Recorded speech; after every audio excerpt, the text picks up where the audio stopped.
This is the kind of team na gusto nyong dalhin sa finals. Minus Junmar Fajardo who did everything that he can.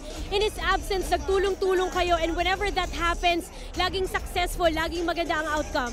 Siguro sa totoo lang, no, nung na-injury si Junmar, hindi namin maitago na nag-worry kami. Siyempre, alam naman natin si Junmar, siya yung MVP namin, siya yung dominante, unstoppable na sentro. Nakakapanghinaya kaya itong game na to inaalay namin sa kanya. Sana hindi ganun kalala, sana makapaglaro siya para kumpleto kami lumabas sa final. It is a very short preparation, although familiar naman ang Alaska Aces rematch ito ng All-Filipino last season. Sa linggo na yan, anyayahan mo yung mga tagapanood natin na suportahan kayo.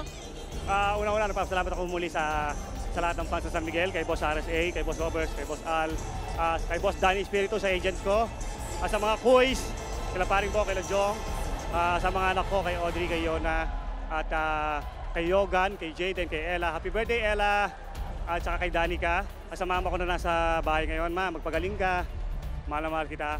At sa linggo, magkita-kita tayo. Game 1. Bahala ng Diyos. Should be very exciting and congratulations. We'll see you on Sunday.